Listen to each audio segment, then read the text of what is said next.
the network for the AV industry. What are you listening to? This is AV. This is AVNation. This is AVNation. This is EdTech, episode 31, recorded Tuesday, November 4th, 2014. It's Rectilinear.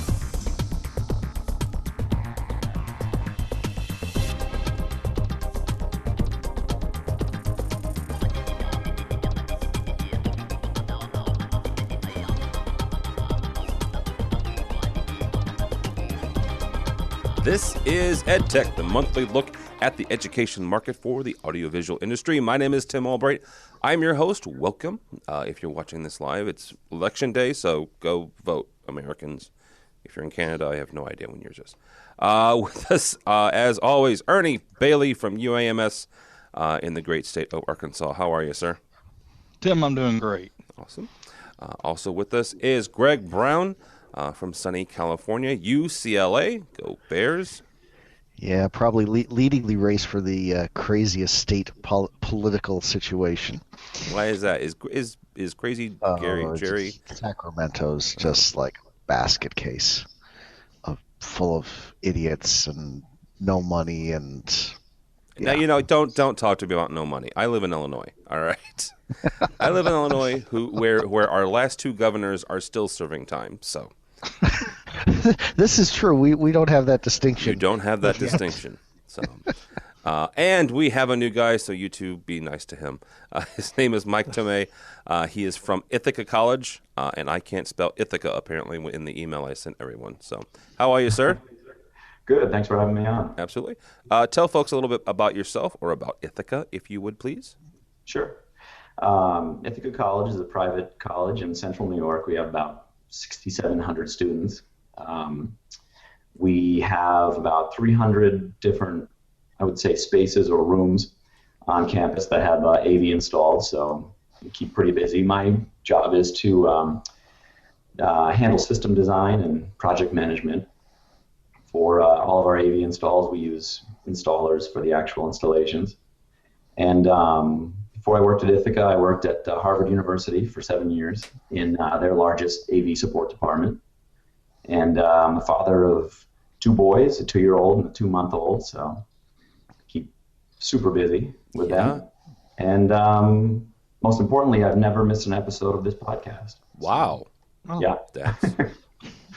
That's very impressive. Mike is our dedicated listener. He is the one. Yes. The dedicated listener. The one. Well, and I will say that I think Silverman started listening after he got off the show. So we have two. Really? I don't know. I like to think so. I mean, I've never asked him point blank.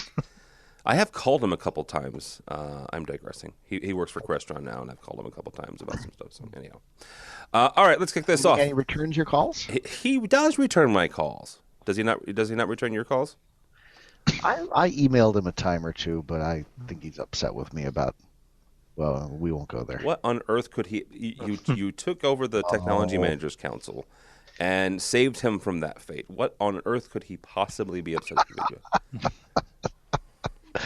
Oh.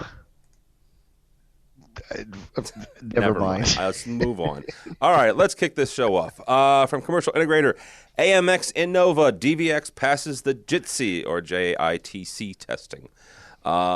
The long story short on this, and the reason I'm bringing this up, JITC, by the way, if you don't know what that is, JITC is the Joint Interoperability Test Command testing put on by the United States government. Long story short, basically means that the Innova can be put into governmental installations and high security governmental installations. The reason I'm asking and bringing this up on an education-focused podcast is whether or not it matters for the education market, right? Whether or not something of that level security matters. So, Ernie, you guys have got UAMS, not for nothing, is University of Arkansas for Medical Services. Medical. Anybody ever heard of HIPAA? So, yes. Ernie's got some security issues to contend with. Does this matter for guys like you, Ernie? It does not really matter for us, especially, our stuff is all on the education side. I'm not that much on the health science side of our campus, but this would not be a selling point for me. I mean, if I was using the product anyway, if it met my other needs, it could be considered a bonus. Yeah. But I don't see it something that our HIP office would require or anything like that. So Interesting. Mr. Brown, you don't have the same security concerns. But kind of like Ernie, if you were already using it, could it be a value added, or is it just one of those that it's not something that you look at? I had the opportunity to run this past my Crestron A+ rep, and she gave me the pithy comeback of the week, which was, yeah, well, it still doesn't do 4K and it's more expensive. Okay, so here, no, hang on, I'm going to come back with a pithy one. I don't know your rep, so. Do you have 4K that you need? I mean, I'm just asking. 4K. Don't get me started. We're back in the technical backwaters of progress. Greg is still pushing around VCRs, just so you know. We're what? Greg is still pushing VCRs. We have built one VCR-less room now.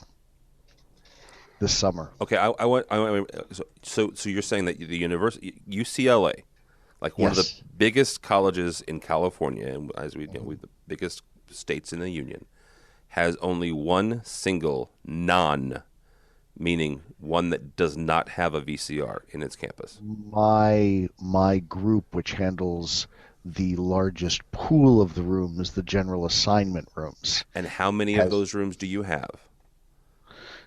Just shy of 200. So 1/200th of your rooms does not have a VCR in it. Well, this was a large room purpose built. There are some small rooms. Are there some small rooms without VCRs? Actually, there may not be anymore. I think yes. I think yes. One of our rooms now we have built without a VCR. We're not even putting DVD players in anymore. Yeah. See. Yeah, we're not. Yeah, like I said, we're kind of dog paddling in the technical backwaters here.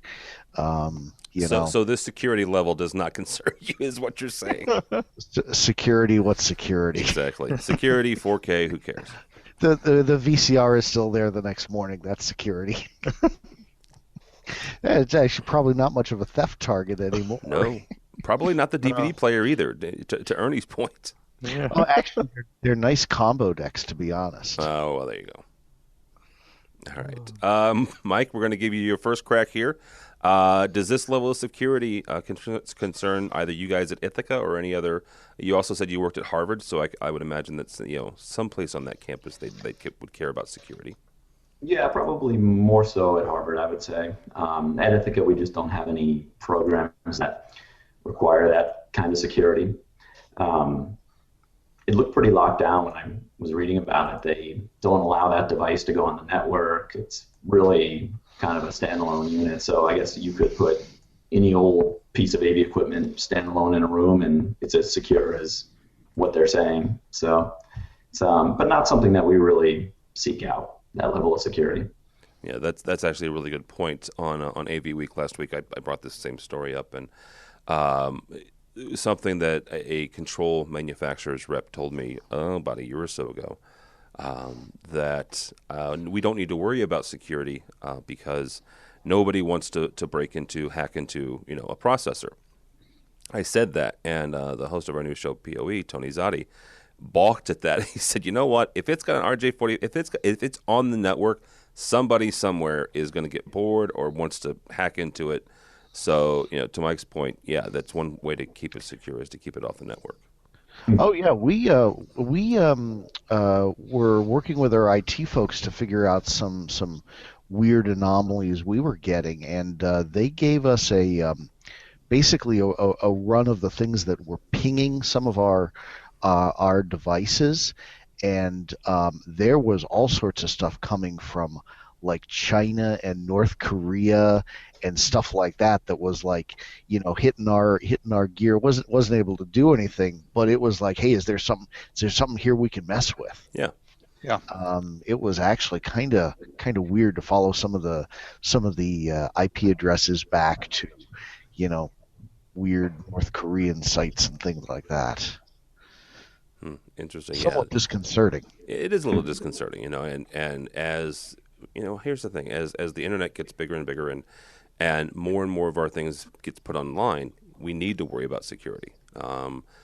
I did disagree, to the rep that told me that, and I said, you guys really probably should consider, some sort of encryption, right? Some sort of security measures, because as they try to get into other markets, right? They try to handle HVAC, they try to handle lighting, they try to handle security. A lot of them can.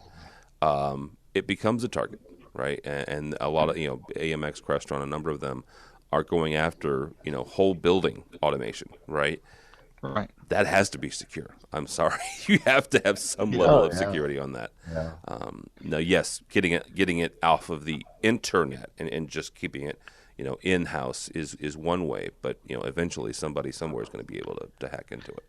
Yeah, I don't think this JITC really is much of an issue as far as higher ed goes. But I think it's a good move. Anytime you see a company like this that's making that little extra effort to kind of carry the banner forward of, in this case, security and that aspect, it's a good thing. So I poke fun at them, but I think it's a good move on their part. Yeah. All right.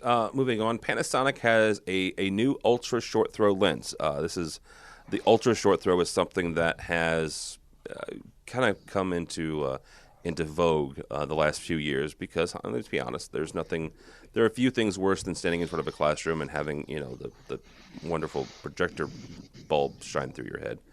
The one thing about this, though, and Greg shot me this, and we'll start with him on this. Let's see if I can't share it. It only goes on really big projectors. It's for large venue projectors. It really is. I was at an AVI Systems event in October and actually got to see this in action. And the footprint of the projector, it was a large venue projector. So that size was very interesting, sitting on the ground, shooting up at this screen.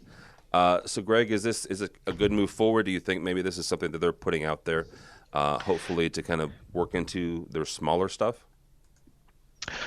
They already have small short throws. I think this fills a really interesting niche in that, one of the problems if you do short throw projectors, and I struggled with this in a project just recently, is they're generally small and dim. They're little throwaway projectors. Generally, there's very little on the fancy end, or on the brighter, more nicer projector end. In fact, I did something here I haven't done in like 16 or 17 years. I installed a Sony video projector. Wow. Last month. Yeah. When I got here 17 years ago, we were, a sea of Sony 3-gun CRTs, and next thing you know, poof, they're all gone, and they're all, we all went to LCDs and LCOS and stuff like that, and DLP, and Sony really was just, Sony made crappy projectors for a lot of years in there. Let's cut to the chase. But the reason I went with a Sony was it was bigger and brighter than anything else out there. It also had horizontal and vertical adjustment, which is literally not available in virtually any other short throw projector. It was a wonderful projector. Of course, no sooner did I buy one than they discontinued that model. But there goes Sony again. But I give Panasonic a lot of credit for this because this goes into 4, 5, 6,000 lumen projectors, and if you need to do something big and bright from a short distance, and that can make some of these auditorium installs a whole lot easier when you're not out there 20 feet above the seats trying to do some sort of lift escapade. So I give them a lot of credit for doing this. I wish we had more stuff like this out there. I hope they sell a good number of them. Yeah, because make it worthwhile. Absolutely, because then they won't discontinue it. Exactly.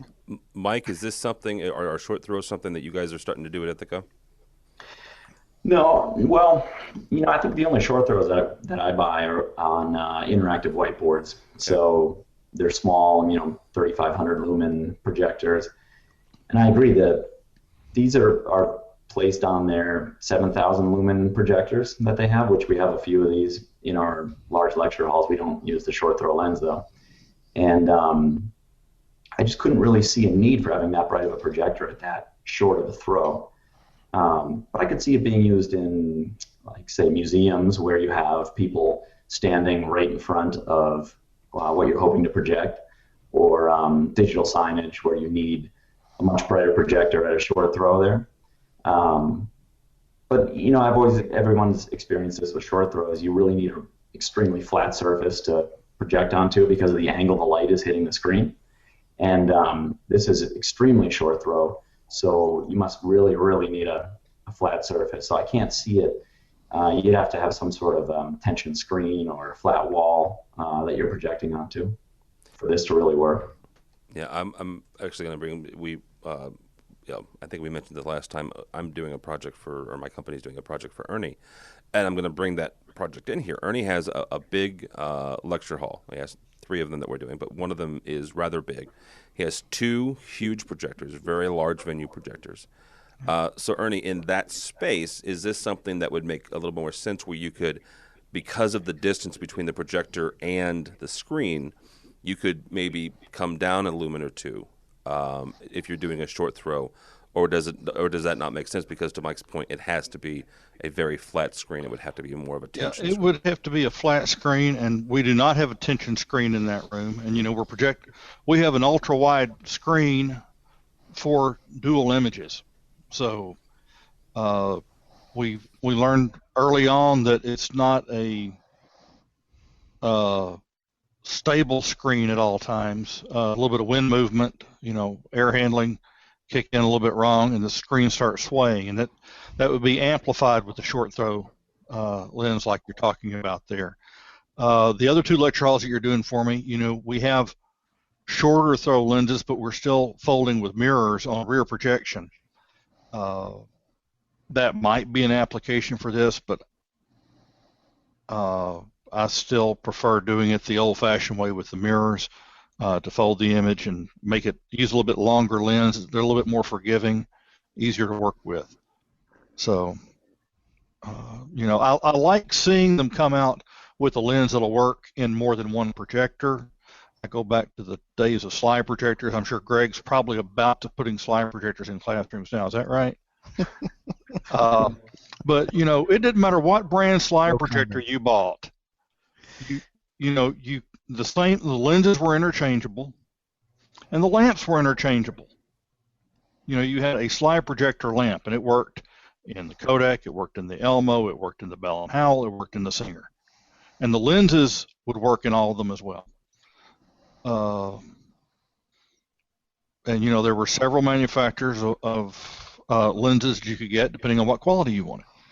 I wish we would see that again in the projector market, especially in the medium range projectors. But I've screamed that for 20 years, so we're not going to get it.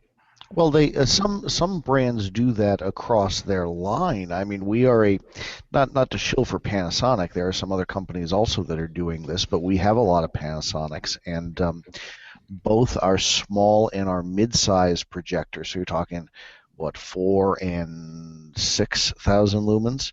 The lamps, lenses, and filters of the current models are backwards compatible with the ones used for the previous model, or actually not completely. The lamps you buy for the newer projectors will also work in the older projectors. They're a little bit different lamp.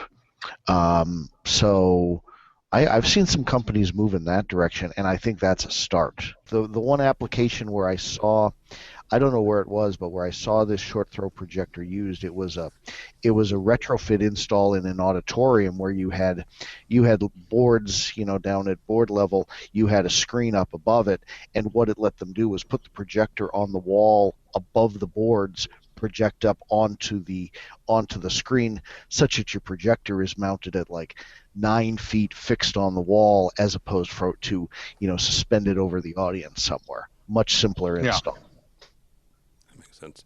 Is that one of those things where it's more like the chalkboard is down here at the bottom, and then the screen is above it? Yeah. Okay. Yeah, I think it was a fixed. I think it was a framed screen fixed on the wall type install. Okay. Yeah, I like that. All right, let's move on to the cloud, and not the ethereal little programming cloud. But we don't have any clouds out here. It's sunny all the time. You know what, Mike? Okay, so Mike, you said you've listened to every episode. Yes. This is what we have to put up with, Whenever we're buried in snow here or 20 degrees, it's always hard to hear. Well, yeah. Although this is my big stupid dumb American dub Midwesterner. How close to the north? How far up north is Ithaca? It's dead center of the state, pretty much. So we're just south of Syracuse. Okay, very good. Everybody hears New York and they think we're close to New York City, but not. No, there's Buffalo, there's Syracuse, there's actual farms in New York that people don't know about. We're in farm country, yeah. So. I actually grew up south of Rochester. Yeah, I thought you grew up in California. No, I am a native. I was born out here, but then I didn't know you grew up. Oh, gee. As much as I have, part of it was done in upstate New York, so I know what that fluffy white stuff that comes in the winter is like. Well, we have that's why he lives there. Yeah. Yes, yeah, that's why I live here. I have shoveled snow. All right. No, I was wondering because since Mr. Tyner has left us, I didn't know how far north we were able to get. So yeah, that's good. The dog sledding jokes will now be made at Mike's expense. Right. All right. So the cloud is a product. Is a Cloud 40. It's the Cloud 4-zone integrated mixer amplifier. It actually reminds me of an Ashley product that they came out with a few years ago. And the reason I wanted to bring this up, and Ernie, we'll start with you. When you've got areas like, let's say, a tiered classroom, right? And, you've got speakers. The speakers are kind of going up here, and you've got different distances, I guess is the best way to put this, between the audience and the speaker. You obviously have to have different audio levels.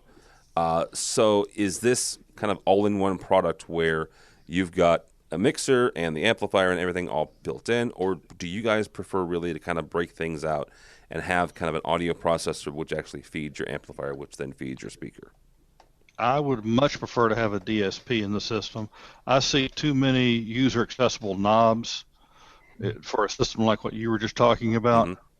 Mm-hmm. It's not going to last. Your settings are not going to last. The money you spend in engineering is going to be gone as soon as, somebody comes in and bumps it or decides to play, or, hey, I can make it sound better. We've all had technicians like that I know they paid the engineer, but I think I can improve it a little bit and just start turning a couple of knobs and throws the whole system off. I want it all done inside the box. Okay. Mike, for as far as your guys' rooms, do you, and does it depend whether or not, obviously, you've got a conference room or a large lecture hall or maybe even a smaller classroom where something like this would make sense, or kind of like Ernie, where you would rather have an actual dedicated DSP that then feeds everything else? I think in a classroom or a lecture hall, I would just put a DSP in there, make it much easier on the support end of things. I agree, too many knobs. I think we would probably use something like this maybe in our dining halls where they need some multi-zone audio. It's not a crucial situation where if somebody makes an adjustment, it's not like class isn't going to happen. And it's cheaper than putting a DSP in there and some sort of a control surface for them. Actually, our health center, they want to do multi-zone audio they have 3 or 4 different waiting rooms. that students go and wait in before they see doctors and nurses. So they want to do some multi-zone. Something like this might work in there just for music playback. But in a classroom, I would put a DSP in there. And, if you really need to, tap 70-volt speakers at different wattages to get different levels, something along those lines. But I probably wouldn't use it in the classroom. Okay. All right, Mr. Brown, you're the last word on this. Is this an all-in-one system like this make sense for you guys? Once again, bringing up the old school contingent. Yes. Representing the old school contingent. Hey, I like my knobs. You don't like knobs? There are these things called security covers and tamper-proof hardware. We're using something like this. We aren't using this particular mixer amplifier. We're using a separate amplifier and zone mixer. Because we're using it for something you guys are completely not thinking about. We have to think out of the box a lot of times, and what we ended up with here, and in retrospect, this was something we came up with a few years ago. If we had to do it again today, I'd look long and hard at DSP. I'm a DSP box of some sort, although I'm willing to bet this is probably cheaper than a DSP box and an amplifier. What we ended up with was in a lot of rooms where we had not only our mono PA and our stereo program, we also had to deliver a line output feed for instructors such that they could plug in and record. We had our feed to our podcasting and webcasting systems, and we also had the feed to the infrared hearing assist, and we ended up in a situation where we had to be able to pull out some of the sources from some of those, because we didn't want to record VCR and DVD material into the webcast material because there's licensing issues, things like that. We had to come up with all these different permutations of what had to be in what mix, and so we went with a 4-zone mixer because it gave us the little dip switches such that we could very easily tick in or out a particular source in a room if we needed to change the mix in a particular setup, in a particular room for that quarter. And it's worked out really well. It's given us a lot of flexibility and, been a really good situation. Like I said, we'd probably look long and hard at DSP today, but, it's been inexpensive, reliable, and worked well. I can't complain. I think it's a neat product. Yeah. Niche product, but a neat product. As you're describing this, I'm thinking, okay, that would take me about 2 seconds, maybe 3, in a DSP program. However, to your point, it doesn't allow a lot of flexibility because you either have to create a bunch of presets or hire somebody to come in every semester and reprogram it. So. And 3 years ago or so when we were doing this, we didn't have any sort of familiarity with DSP at all. I since have gotten a little bit. Haven't actually programmed one, but I'd be willing to give it a try. But like you said, it's aimed at a little bit different type of application than what we did. The little dip switches work out fine for us. Yeah. All right. From higher ed tech decisions. The SIA and the NSCA are putting together new guidelines for school safety. And if you're not familiar with what the NSCA is, or the SIA, Security and Industry Association, and NSCA is obviously the National Systems Contractors Association. They're putting together some stuff to help guidelines for electronics security and life safety in schools. So we'll go around the horn here and see what do they need to include. Right? What is it from your guys' experience and your standpoint? What is it that we need to make sure that they don't forget about? Ernie, from your standpoint for life safety and for school security, what should they make sure that they include in some of these guidelines? Well, it looks like they're looking mostly at K-12 programs here. So if that's where you're going. door security, monitors, but an issue we're seeing here recently is they're putting cameras on school buses, for catching people passing stopped school buses. We've had 2 children killed this semester in the state of Arkansas, and it's really leading to a big push to put monitor cameras and automatic prosecution rules in place for any car passing a school bus, but they've got to be able to track it. You can't just take the bus driver's word and, 7 cars passed me today and I got 3 of the license plates. Doesn't work. Yeah. So I think something like that for student safety is good. And like I said, you need cameras, monitors at doors, magnetic latches, things like that. Those are things that I kind of think about. We have classrooms that we can lock down. If we on our campus, if there's word of an active shooter, we can hit a button in some of our lecture halls. It will lock the doors. Nobody can get in. You can get out if you have to, but nobody can get in without a key and the release being let go. It grabs the door, so they lock. We don't have it in all of our rooms. We do have it in some, but something like that, I think, is if you're looking at the technology side of it. Where do you initiate that lockdown button from? Is it from inside the classroom?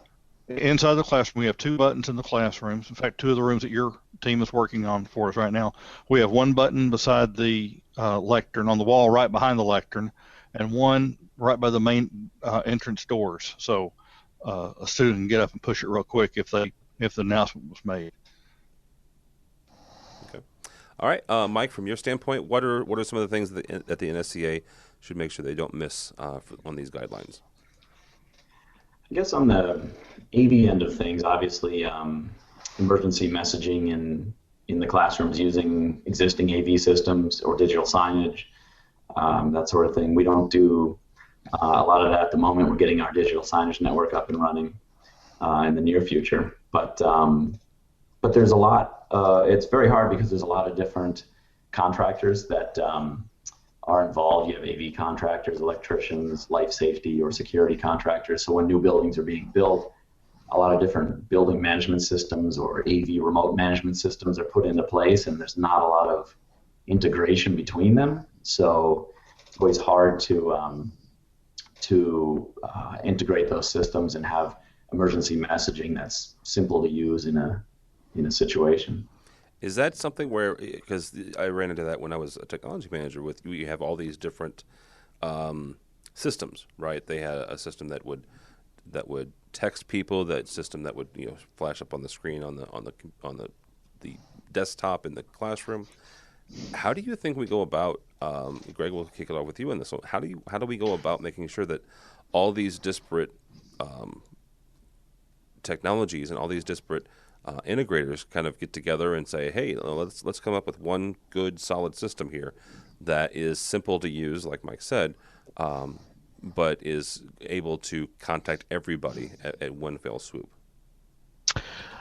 I think this is why we're going to see a real growth in standards going down the road. I think the only way to fix a lot of these problems is literally to beat a lot of these people into submission. It's something I've been involved. I've mentioned the standard. I've been involved with the AV and IT infrastructure guidelines for higher education, coming either here the end of the year or the beginning of next year. And yeah, it's something we've talked and gone around with a lot. There are so many things that go on in any project where the left hand doesn't talk to the right, the fingers don't talk to one another. Everybody is off in their own direction and do their little part and don't talk with the other people they need to. I mean, I liked Mike's answer, but yeah, same thing here with we have digital signs all over the place, and it's literally coordinated by the department that owns that particular section of wall, and you can walk down a corridor and you'll see 3 or 4 different monitors, and they're all 3 or 4 different makes, and they're all 3 or 4 different makes of monitors and makes of mounts, and doing completely different things or not doing things. I think right now my personal the personal record for outdated digital signage on campus right now is a little over 3 years. Wow. There is a series of digital signs over in North Campus that are still running material from the fall of 2011. So, but is it still relevant? I mean, you don't have to change it every semester, do you? Well, yeah, but there's a time limit to how useful this sort of stuff is. This is like dated, apply for these certain things by this I got you. sort of Not stuff. just it's not like the crawlers or the slideshow of scientific developments running over in the engineering hall or something like that, which doesn't change nearly as fast or isn't as time sensitive. It's applying for particular events and things like that for 3 years ago. Yeah. So, they're pretty much almost graduated now by now if that sign applied to them originally. All right. On that same subject, we looked at it several years ago as far as using the AV systems for the life safety and storm warnings, things like that. But the deal is, it has to work every time. And, what if students are studying in a classroom and the system's turned off? They're not going to get the message at that point unless it turns on the system and waits for it and runs it. So, you run into a lot of issues like that. The same reason we have decided not to put the paging announcements that come up through the overhead speakers through the AV systems in the classrooms. But we have a separate speaker in every classroom that covers any type of life safety announcement or anything like that. They're totally, completely separate systems, so that there is one group that's responsible for any type of messaging that goes out, and it's separate and it works whether the AV system's up or down, classes in place or not. It still comes through. So that's one thing you have to think about is if you're going to use your AV system, you have to have 100% reliability of it, or you're liable for the people who don't get the message because your system failed. Yeah, I've told the joke about how we spent probably millions of dollars for this voice of God system, these speakers on select buildings around campus to broadcast at high volume alerts out to the campus overall, and they are almost unintelligible from every location except for right out in front of the particular building that the speakers are on. So the running joke here is we'll have something like a shooter and the speakers will be broadcasting something, and we'll all run outside to hear what the speakers are saying and got shot. Nice. That actually is one of the things that they're looking at when they're updating those standards is intelligibility. Yes. It's not just quote unquote coverage. It's intelligibility, and you've got these electrical contractors now that are looking at this standard going, what the heck is intelligibility? I thought I just had to have so many dB for so many feet, and now they're having to work with that. So. Oh, yeah, you can hear them, but, I sit here in my office and go,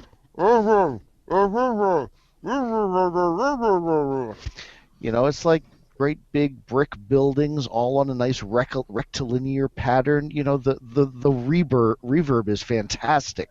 It distorts everything. You can't understand a darn thing they say. What did you say? Rectilinear. I think that's the right word too. I don't know how I stumbled upon that, but even a broken clock is right twice a day. And this was my minute. I was going to say I wouldn't give you twice a day. I'll give you once maybe. All right, from our old buddy Scott Tyner on the Rave Pubs blog, Roomview connected displays, and I wanted to bring this up because this is one of the things that I do. I program Crestron systems. I used to sell them. I used to install them in my classrooms. I have long history with Crestron. This is one of those things though that kind of gets me. you've got, and Scott writes about how he was one of the first people to use Roomview, and if you're not familiar with what Roomview is Crestron's Fusion now, but Roomview is Crestron's asset management software. Extron has one, AMX has one, a number of people have them. And Crestron has done a very good business model where they've gone to display manufacturers and said, hey, here's our secret sauce code, right? Put this in your display, and you can just jack into our Roomview software, right? Our asset management software, which is great if you have a Crestron system and if you have Roomview. So, Mike or Greg, we'll start with you on this. If you don't have that, or I guess I should say, if you don't have any asset management, would something like this Roomview installed, I guess, or Roomview Inside or Crestron Inside type display, would that entice you to either purchase that display or look at Crestron's asset management system? Wow, if you don't have any sort of asset management system, I think you are probably part of one of those AV departments that I expect is going to be taken over by somebody else in the not too distant future. The systems are just getting much more complicated. We mentioned building management systems and stuff like that. All of this stuff is going. The line between AV and occupancy and energy management, the temperature, the lights. All of these lines are just going to continue to blur over the next few years. And if you aren't involved with something as basic as asset management, I think somebody's going to eat your lunch here in the next few years. And it also ties in with I think what we talked about in the last show or two, that these programmed control systems, they aren't that bad. Speaking from a school that navigated this transition from configurable control systems to programmed control systems. Not that there's anything bad with the configured ones. They have their place, generally in small offline rooms, I think. Program systems are becoming, de rigueur. They're not. It's not that bad. It's if you're not doing programmed systems, and you're listening to how bad they are by a company that doesn't sell programmed systems, consider your source. You need to kind of get your head out of the sand and learn this sort of stuff and get with the program. Okay. All right, Mike, from your standpoint, and Greg alluded to this. I mean, is asset management to the point where is it to the point where if you have X number of rooms or if you're X size of an AV department, do you need this? I mean, is this something that is a necessity at this point? No, I mean, I'm kind of in the same mindset as Greg. That if they don't have anything set up for remote management, this probably won't matter really to them. They're maybe just doing a couple one-offs here and there, small rooms. But I think I really agree with Scott in that, I really thought this was just a way for people to kind of get these projectors onto their Roomview Express. I really did not know that it could really change your programming using that module, that Roomview connected module within Simple, to really simplify your programming and make projector swaps pretty easy, actually. So that was pretty interesting, and I'm in the same boat as Greg. We're going through a transition from, like you said, configurable systems to programmed systems. So anything to make the programming end of things easier for us is pretty big, because we spend a lot of money paying programmers to make changes for us. When if we were using a module like this, I think they call it just Crestron connected now. Is that right? It's not necessarily Roomview connected, because I have some Panasonic projectors that have that on there. And I'm really going to look into using that module instead of putting all specific serial strings in. Yeah, and the one thing is, they do say Crestron connected now, but years ago it was Roomview connected, and now it's got the little Crestron logo. Ernie, and you guys. Now the program that integrates it all is actually Fusion.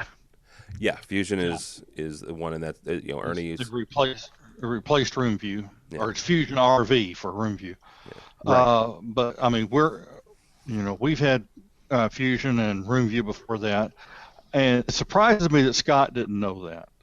Just knowing Scott and how he worked things, but that was one of the selling points when Crestron came and said, we'll work with you on developing your system and creating a good management tool, providing Roomview and all that. They started out by selling the Roomview connected, as they called it back then, and telling us that when you program the rooms, you use this module, and then it does, as long as the projectors you buy, or back then it was just projectors. Now they have flat panel displays as well that have the Crestron inside or Crestron connected. They said, as long as you have a device with that, you don't have to reprogram. You just tell the projector what its IP ID is and what the server's IP address is, and it starts working. Your controls start working. So, like I said, I was surprised to see that he hadn't been using it in that way, because we've been doing that for at least 5 or 6 years now. So you really have to. We like it. Yeah. Go ahead, Mike. It seems like you really have to make a commitment to purchasing Crestron connected display devices from that point on. Otherwise, you are going to have to go in and reprogram and put in strings and that sort of thing. We made that decision at that point, and a lot of our projectors were not. But we said from this point forward, when we put a bid out, even if we say we'll accept substitutions or alternates, it must have the Crestron connected. It must be on the Crestron connected sheet that Crestron provides, or we will not consider that product. And all of our projectors since then have been there. Okay, so it's kind of the way everything's going with HD-based T too. Right. If you make that decision to not have a room controller and go directly into a display with HD-based T, you're kind of committed to that unless you really cut the room. So, well, that's I'm going to ask this question and play devil's advocate here. What's the danger, I guess, of putting all of your eggs in one manufacturer's basket? And this is something that we've talked about on the show before, where you start going down a certain control road, right? And again, whether that's AMX or Crestron or whoever, when you make the investment in that asset management software, right? You are making a commitment to that manufacturer, right? Whether it's RMS from AMX or Fusion from Crestron, you're saying, I'm giving you guys everything I've got, because honestly, if you have Fusion, let's say, and you do have a dozen or so AMX rooms, unless you've got a really, really, really good programmer that knows the back end of AMX, you're not getting that inside Fusion, right? Right. So, I mean, what is, and Ernie, we'll start with you on this. What's the danger then of going, putting your faith, I guess, in one manufacturer? Well, I mean, you are putting your faith in that one manufacturer. You're counting on them staying in business, and keeping their products current and providing a path for you to be able to keep your systems current, that they will, as they upgrade their management tool, that it still will talk to their older equipment, and their older equipment will continue to work with the systems until you upgrade it. But at the same time, they're also providing the multiple, or I guess any display manufacturer that wants to work with them, the software and maybe some hardware, I don't know, that goes into their device, so they will talk to each other. But it allows us to, we're not one product from start to finish, but we have things that are designed to talk to each other and to work together.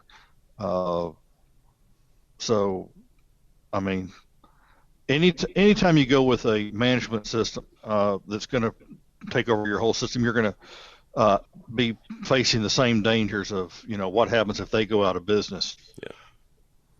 So is there, Mike? We'll ask you the same question. I mean, what are some of the dangers of doing this, of putting everything in one manufacturer? Well, over the past few years, like I said, we've been switching over to more of a programmable, Crestron-based system, and I feel like we did the research in the beginning to develop our standards, and I'm fine putting my eggs in one basket because if I can get that support across the entire system, everybody's been in that situation where a manufacturer points the finger at another piece of gear built by somebody else in that system and says, well, there's your problem. But if that projector has Crestron connected features to it, and for some reason you're having a problem with the control system talking to it, well, now we're all in the same boat here because we're supposed to be able to have that functionality with that projector. So it makes that troubleshooting a little bit easier. So I think if you just do your research in the beginning and develop your standards properly, I have no problem going down that road. Okay, all right, that makes sense. All right, Mr. Brown, the last one on this one. Is it okay to go down this road and give them everything you got? Well, I think we don't, to some extent, we don't have a choice. I mean, we are right now running two parallel systems, Global Viewer Enterprise and Fusion, and we probably will be for the foreseeable number of years, until we retire all of our Extron equipment. But that's not going to happen overnight, and we've just kind of resigned ourselves to our fence straddling strategy of supporting two for the time being. It's a nuisance, but amongst all the other nuisances that we typically deal with on a day-to-day basis, there are worse nuisances. Yeah. Okay. The only thing I'm going to ask is, and this is a general question. It's a rhetorical question. I don't expect an answer. Would it be nice if they would allow you a way out, right? A pathway to migrate from one to the other, and I don't know quite how that would work. And I know my friends at AMX and my friends at Crestron are both cringing at that thought. But there was a point in time when a couple of other room management software, asset management software manufacturers were saying that we don't care who you use. We don't care who the control system is. We will talk to anybody. And they were smaller companies, and they were trying to make a foothold in the industry. Still out there. There's still, there's a couple still out there, and I just wish that the bigger players would say, we don't care who your control system is. Give us a day, or here's a module. We can talk to anybody. You gotta realize that to some extent, none of these companies have your best interest in mind. All of these companies want you as their customer and only their customer. Yeah. And they've got you by the proverbial short hairs, and they want to keep you there. And so as much as rosy and as wonderful as that world would be, I don't see anything like that happening. One of these companies won't even show up to world's largest trade show at this point. You think they're going to work with one of the other companies in any way, shape, or form? No. They're only going to do what all of these companies are really only going to do what benefits themselves. Yeah, I mean, they are. Yeah. Go ahead, Danny. Okay, what I was going to say is, on that line, I have expected for years and would still love to see the third-party company not writing the software or anything like that, but come up with the interface box so that my Roomview system will talk to the AMX controller in one of my older classrooms and get all the feedback that it needs and provide the control that it needs. But we haven't seen that yet. But I think we would come closer to seeing that than having AMX, Crestron, Extron make an interface unit themselves that would talk to the other's control system. So you're saying like a third party beyond these guys, black box, black box that talks both, almost like a translator. So exactly. All right, guys. Last story here, and it's more just hey, this is kind of cool because Ernie said this was happening, and it is. Crestron is shipping the DMPS 3. The DMPS 3. So, in case you're wondering, or in case as you're following along, the MPS came out. Oh, good Lord, 7-8 years ago now. Yeah. And then the DMPS came out, and then now it's the DMPS 3. That is the 3 series processor of the DMPS line. The Pro 3 and AV3 and the MC3 came out about a year or so ago, started shipping, and the 3 series of the DMPSs are shipping now. And one young man on this panel is actually getting ready to order one. Isn't that right, Mr. Ernie? That's right. I don't know how young I am, but yeah, two, yeah. 2, yes. It's a double classroom. We'll be using those as the primary switcher as well as the control system for a larger switch in the back of the room and handling the video conferencing in the room. So yeah, I'll be interested to see. I'll be interested. I'm kind of excited and kind of nervous at the same time because they say it's going to start shipping in 2 weeks. The one that I'm looking at, we're looking actually at the DMPS 3-150, which is actually a 4K device as well. So I'll have 4K to my switch anyway. Not any further than the matrix switcher, but it's a first step. Yeah. Absolutely. Yeah, I'm gonna be ordering a DMPS 3-150 also in the not too distant future for I don't know whether we talked about that or not. That's a fairly trick little device that gets you that gives you some nice alternatives in smaller rooms than you really had before. It's a little one rack unit device. Yeah.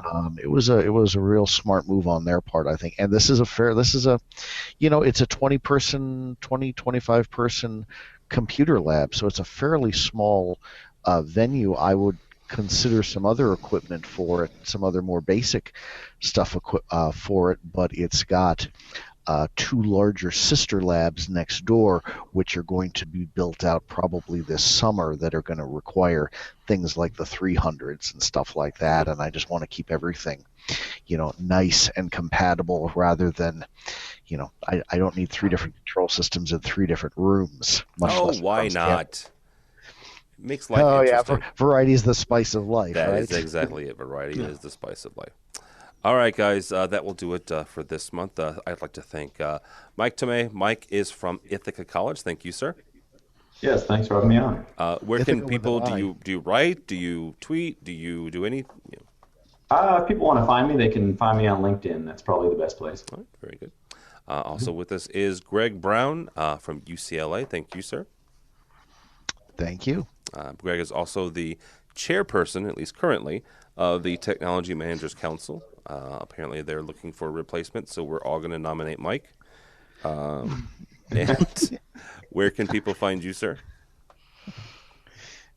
Me, LinkedIn, and at AVGreg for Twitter. And I will be returning back to Infocom All Voices here soon, as soon as I finish up my standards task force obligation. Yes. And also blog here on AVNation at some point here in the, I hope, not too distant future. Just send it to me, dude. Send it to me. Yeah, as soon as I get a free moment. Yeah, good luck with that. All right, last but not least, Ernie Bailey from UAMS in Arkansas. Thank you, sir.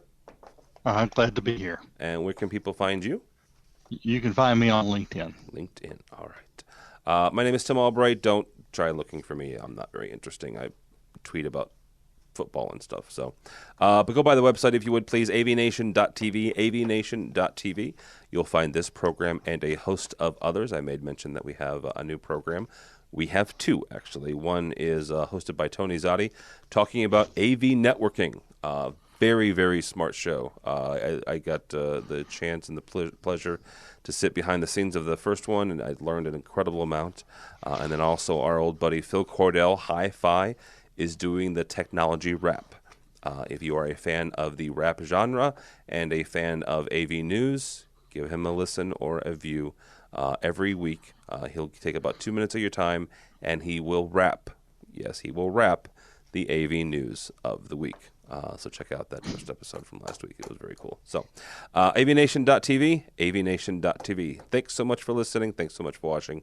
This has been EdTech.